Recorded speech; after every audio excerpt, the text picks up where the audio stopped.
as I talked about, everything is about to change. Everything is about to be different. The world is about to leap a giant leap, plain and simple.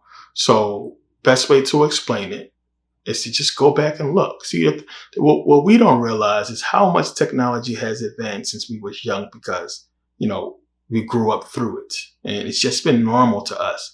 But if you don't go back and look, you're not going to see this and get it. So we can just use video games as an example, starting from Atari, 8-bit Nintendo, to Nintendo 64, PlayStation, Xbox, so on and so forth. I remember when Dreamcast came out, the graphics was crazy. And then you look at those graphics today and it's like, and times change, technology grows. And through the 90s, it's major boom in technology that changed so many things. But we were too busy, living our lives and struggling and going through what we was going through, that we really didn't notice that so many jobs became obsolete. That the processing power of computers changed everything to where now, accountant jobs went out the window. So many different tax jobs went out the window. And if you remember before, you have H&R Block, Jackson Hewitt, like the main two tax places. Used to be a lot of them. But now with them having the money to have computers to process taxes way faster than the smaller companies, they're on top. And a lot of these guys who do personal taxes now, if they're using the software, they can do them faster. But corporations have got rid of whole positions because of technology now and being able to bookkeep and so on and so forth way faster and process faster than, a human typing. So we had these major advances with technology, with, social media now, and, just our whole virtual reality is out, which we won't get into that. And so much stuff is new. PlayStation 5 and Xbox Series X, which we all know everybody has been going crazy over these consoles, the new generation of consoles. But Facebook released Oculus Quest 2. Oculus came out before, which is virtual reality. And then Facebook is also working on augmented reality, which we'll get in touch on this in a little second. But this is the future. And now, because of 5G and it being as powerful as it is, so many more things are going to be implemented into everything. Like I said, everything's going to change, as I was showing you guys in the previous video. But Oculus Quest 2 is virtual reality, gaming system where you're in a game. It looks so dope. If you haven't tried it out, you got to try it out.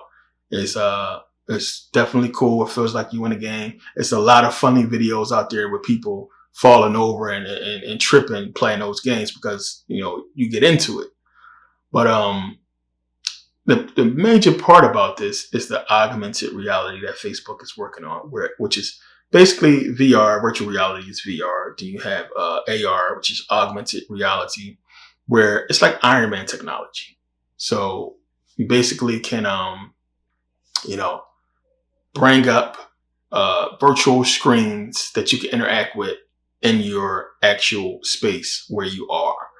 So technology is growing and changing. And what we got to realize is this quarantine thing, everything that's happening now, is to prepare us for what's coming.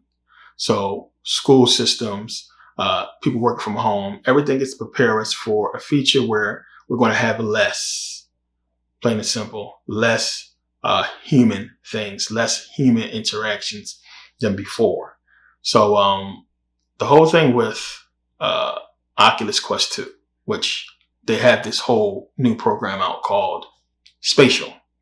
Now, Spatial is amazing. Spatial is going to be the groundbreaking for the new Facebook and the new social media. And right now the application is used to basically bring people together in VR and pre-designed virtual reality, environment that you come into, and you can have meetings and lectures while you're home and you can actually interact with people. It's amazing. And for you to really get the idea, you got to take a look at this. It used to be that if you really wanted to jam on an idea or get creative, you'd get in a room with someone, even to the extent that you take a flight to do that. With spatial, with AR and VR, we can put on a headset, and even if we're not in the same room as someone, we can feel like we are. From a simple 2D photo, you get a super realistic avatar. You can create these project rooms, kind of like a 3D version of Zoom meets Slack. Pull up all the kind of traditional content that you're used to, organize your thoughts. Spatial gives you like a visual, virtual way to bring all that together. Oculus is investing so heavily just across every layer of the stack, whether it's the development, the hardware, the outreach. They're loaning devices to companies who are VR curious, and I think they understand what kind of features developers want. Now we can enrich our app with hand tracking. I mean, I love the simplicity of just the headset in your hands. There's an opportunity with this new wave to like get in there early, put our humanistic ideals into the technology so that it can be creative and collaborative and bring us closer together. So Facebook is now in the business of digital self or digital self-imaging, digital self-interactions. That's going to be the new Facebook. That is the feature that we're going to be headed towards. To imagine how we are on social media today, we're talking and we're interacting. But now when you look at, a program like this, like Spatial, to where you can be in a room. Somebody can design a room that we can all be in, and we can sit down in this virtual reality and you can actually see people and talk to people. Now the visuals on it is like, it's okay, but sooner or later, as we know, they're going to become much better. It's much more realistic, and the interaction is going to be much better.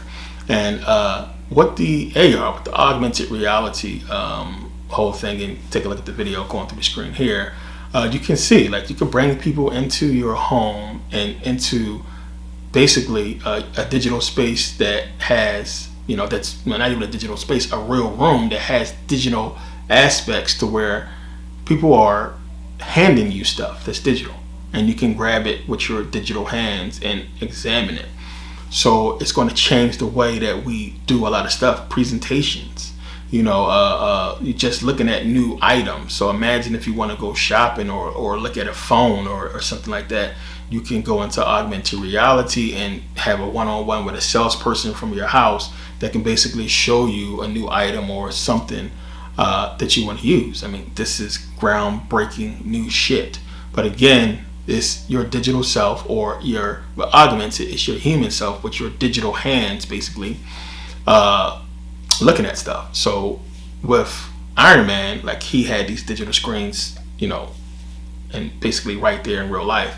And that technology is available today. If people don't understand, I had a conversation with somebody about Iron Man technology. It's a car. If you follow Supercar Blondie, it was a car she reviewed. I think it was a Lycan that had that technology where the console was basically like the Iron Man screen, that you can touch the screen. It's crazy. It's already available. But this is going to change the way we do stuff. Clearly, you can see the implications. So eventually, imagine how much states can save money by implementing this, augmented reality or, AR into a school system, to where your kids can be at home and put on these goggles and attend class, and there's a virtual teacher there. This saves states, millions of dollars having to maintain schools, having to maintain, buildings and so on and so forth. Same thing with corporations. So having a $300 million building, corporate headquarters won't be as necessary, as it was before, where now these buildings can be condos, apartments. And we're going to see this major conversion eventually into these huge apartment buildings, huge office buildings, I should say, into apartments. And it's going to happen. And I'm pretty sure they're going to test this technology in the rich schools first, because most likely the parents of these rich kids are going to be working for Fortune 500 companies or working in office settings, to where now, because of this new VR and AR, virtual reality and augmented reality, because of this, now a lot of those jobs, these corporate jobs that they have, they're not going to need. They'll be able to do from home. So you can be home and work and do your job, and your kid can be home and attend class, and you can be there with your kid while they attend a virtual class. So there's so many implications that's going to happen with this that is going to change the way we do stuff. But as I told you guys, a lot of this stuff is going to seem so dope, and it will be. It will be absolutely amazing when you start getting into it, which we'll touch on some in this video. And as I keep coming with videos, you'll see how huge the scope is for what they're trying to do, especially with augmented reality, because it gets deeper. Because we didn't even get into implants, what Elon Musk was talking about. So where now, I mean, if you really think about it, imagine having that implant into your brain where you can see, like Google Glass. Think about that. Like, you can actually activate this image from your own eye, or have your own eye see an image that appears to be right in front of you, just like Google Glass. Or to have it, work in concert with Google Glass or some type of glasses, to where what you thinking, or what you predetermined to think, can be projected out in spatial reality, or augmented reality, I should say, for you to interact with. The implications of what they're trying to do, as I said, it's about to change everything, and there's so much more to it. The autonomous vehicles is huge. Stocks on it is growing quick, which we're going to get into that. I'm going to have a whole DVD coming on stocks. If you invest, you're going to want to see it, because I'll talk about this in a second. Just like people blew up during the 90s, it's going to happen again. But it's a different reason this time. But you got to look at everything that the implications for these new systems are going to have for our future. And this whole pandemic, and everybody, a whole year, shit is different. And people are adapting and getting used to it. And they're seeing now different ways of living life without interaction. You understand?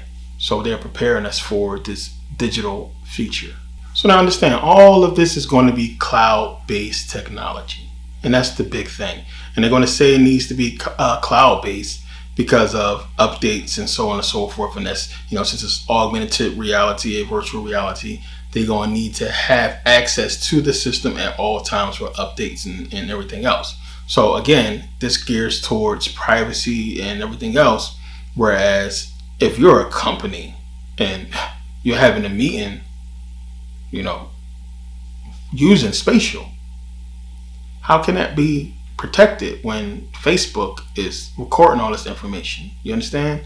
And you're talking about a company who might have interests with another company and might have information that will help one company over another. So the integrity of what's taking place is definitely going to be compromised, and you're going to have to trust, Facebook, and trust all these other companies with personal information when you use this stuff. Now, we as regular people, regular humans, we're too quick to jump on shit that's trending and fun. So we're not going to even see the Trojan horse when it comes. We're going to be too busy thinking about entertainment. And when it start happening and people start using, especially, spatial, and using this VR stuff to meet up socially, it's going to take off. And we're kind of pissed now, us older people, at the way things is, where kids are just in the house. Nobody goes out and play tag or, hide and go seek or basketball and all that stuff like they used to. Kids are just in the house on their phones. And it's about to get worse with augmented reality and virtual reality at the level that it's at. We know virtual reality been out before, but now it's way better with Oculus Quest 2 and the games and everything else is actually pretty sick. But you're going to have this go down, and as I said, we're going to love it. And then this entertainment aspect will give rise to digital health, which with digital health, this whole thing is really about. And because by the time we figure it out, it's going to be too late. And we don't know what they're going to do to cause people to wake up and see what has happened. But it's going to be smooth. Shit going to seem normal until it's not. Policing is going to be much easier. It's going to be far less crime with them being able to track people. And then it's going to be if people don't understand they can track you, it's going to be, a lot easier. There's still going to be crime. But until people catch on the fact that they can track you, they're going to still commit crime. So NYPD, everybody probably seen this by now, was experimenting with this robot police dog. Now, throughout the years, we have been seeing them develop these robots. So a lot of videos and pictures out there with these robots and them developing them specifically for, tactical purposes, for military use. So this is what we're going to have to deal with. And and that's how they're going to be able to get away with this and why they can't get away with this, because it sounds like a fucking movie. It all sounds like a sci-fi movie. It sounds crazy. It sounds nuts, but it's happening right in front of our face. And the whole thing with this police dog that looks freaking creepy is showing you the direction that they are headed in. It's just that simple. So we have a lot to think about, and we have a small period of time that we have to be as free as we ever will be, because when they're done, that's the end of true freedom. So as I said, all of this will seem normal to us, after a while, after more generations are born, stuff will be the norm. The old generations will go, and the new concepts and new way of living will be, instilled within the next generation of people. And that's the way it has always been. Forget the past, because there's nobody around to talk about it. And as long as they're not talking about it, nobody's going to know. So much stuff that happened long ago that we have no idea about. Case in point, the video on the vaccinations that was taking place in America. Nobody knows that we've been through this whole coronavirus type situation before. We're en masse because it's something we're not really taught about. So that's how it's going to go. So as I said, everything's going to seem great. We're going to enjoy and love the new stuff. And as long as people is okay with giving up, freedoms in exchange for entertainment, then it won't be a big deal. But this stuff will seem like the norm. Some of you will even be born into this new future, unfortunately. And, things will go on. But they'll get their new world order. They'll get their, no borders, because that's what this whole thing is going to happen. Because once you get this tracking within everybody, the governments will begin to trust each other as far as tracking. And you can open the borders then. You can allow people to cross and fly in without passports and so on after a while. So, like I said, things seem much better, normal. Robots to take over a lot of jobs, computers to take over a lot of jobs. So it's going to have to be another way people are going to have to find to make money. And then with that being hard already, if they have this system this new money system where they're controlling everything, and they can just cut your money off, it's going to be tough.